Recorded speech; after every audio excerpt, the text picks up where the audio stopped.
Hello everyone. Today's topic is timestamp based protocols. So in the previous lecture, first lectures, we covered the two-phase locking protocols mechanisms. Now we will discuss the timestamp based protocols. So to identify the relative starting time of a transaction, database management systems create a unique identifier called as timestamp. So in general, the values of the timestamp are assigned the order in which the transactions are submitted to the systems. So timestamp is considered as a method of concurrency control in which the transaction timestamps is generated. To allow the transactions, timestamps must have two properties, namely the timestamp should be unique and this timestamp value always increase. So in this timestamp method, as soon as this transaction is created, this timestamp is assigned to it. This timestamp for the transaction is generated by using the system time. Timestamp is used to identify the transaction uniquely. The older transaction has first priority to execute. So the timestamp of the transaction TR is denoted by the TS. Concurrency control techniques which are based on the timestamp ordering does not use the lock. So the deadlock cannot be occur in this system. So this is one example related with your timestamp. Two transaction is there. Sorry, this is the, it might be T1. Sorry. So here the three transactions we is mentioned over here, that is T1, T2, and this is the last one is the T3. Okay, this is your T3 transactions. So this particular transactions occur at the time period 10 a.m. T2 is occur at the 10 a.m. and the T3 is occur at the 10:20 a.m. So according to that, internally these transactions will perform assign some timestamp value. So for the T1 transactions, here is assign the value 100, where the T2 transactions assign the value 200 and the transaction T3 assign the value 300. So this values, that is 100, 200 and 300 value is represent as the timestamp TS. Okay. So from this, the this first write operation is performed by your transactions T1. After this, this same transactions done, right? A transaction is doing by the transaction T3, and this T2 will performing this transactions, that is the WL here. So from these three transaction, which one is the oldest one? This is the oldest one. Okay, and which is the youngest one? The transaction that is performed by the T2 is the youngest one. So this timestamp work on this time period. Okay. So timestamp can be generated in the several way. One way is to assign the number to each transactions when it is the created. Okay. For this, counter is used. Like here, the counter value is 100 for the T1. The counter value is 200 for the T2, and the no, counter value is 300 for the transactions 33.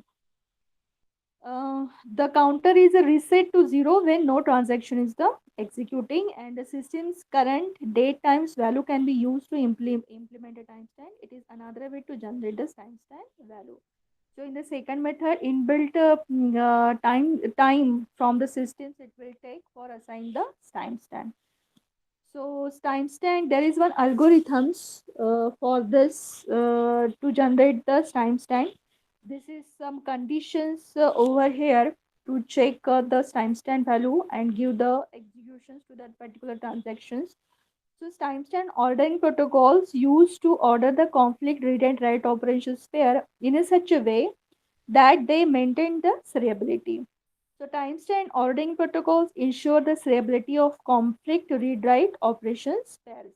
These protocols ensure the seriability by assuring that the conflicting pair of the task should be executed according to the timestamp value of the transaction. So the timestamp of the transaction T is denoted by the TS that we have mentioned over there, and read this timestamp of data Item A is denoted by the read timestamp A. So this is one example. I will cover these things using this example. So in these are the two rules. These two rules I will explain through this diagram. So here, suppose two transaction is there, transaction T1 and transaction T2. The transaction T1 has come at the 10 a.m. where the transaction T2 has occurred at the 10 a.m. So one value, timestamp value is given to the transaction T1 is the 100, where the transaction T2 have assigned the timestamp value is the 200. So which one is the oldest one transaction? That is the T1 is the oldest one. So T1 is reading the value of variable A. It is and after this transaction 2 is performing the write operations on that particular same variables A. So it is the allowed because the oldest one give the first priority. So this is allowed. Next one is the same things, that is the performing the write write. We are taking the read write conflict in the first problems. We cover the read write conflict. Here we are covering the write read conflict. Again here the oldest one is 1. T1 is the oldest one. It is performing the write operations on that particular data. It is, and after this reading operations perform your transaction T2. The youngest is the T2 and it is performing the operation transaction operations after the T1 completion. So it is again allowed. So this is the again write conflict. Suppose performing T1 is performing the writing operations on the same variable, T2 is performing the write operations. But here again T1, that is the oldest one, will performing the write operations. So it is allowed, no issues. But in the second rule, suppose this one is the transaction T1 and T2. This is the older one and this is the younger one. Then T2 will perform the read operations on that variable A. After this, T1 is performing the write operations on that particular data. So it is not allowed because here the youngest is performing its operation. So it is not allowed. So same thing is there. Again, it is the write read conflict. Again, T2 is trying to perform its operation before the transaction T1. It is not allowed because always give the priority to the which operations is the oldest transaction. Here, T2 is younger one and it is again trying to writing some or performing write operations on that particular data. It is not allowed. Again here the write operations, again same things. T2 is trying to write the data with the variable A, and after this your T1 is writing the data on the same variable. It is not allowed because again here the younger operation trying to perform some operations on that particular variable, so it is not allowed. So from this we can conclude that always give the priority in the timestamp protocols, always give the priority to the oldest one transaction. So this is your timestamp related uh, uh, timestamp related protocols. So next one is optimistic concurrency control algorithms. So what is the optimistic concurrency control protocols? We'll discuss now. So in the concurrency control method applied to the transactional systems such as the relational database management systems and the software transaction memory, optimistic concurrency control assume that more than one transactions can be frequently completed without interfering with each other. So it is works on the base of the optimistic way. Okay, optimistic. So at the time of the running, the data resources are used by the transactions without acquiring the lock.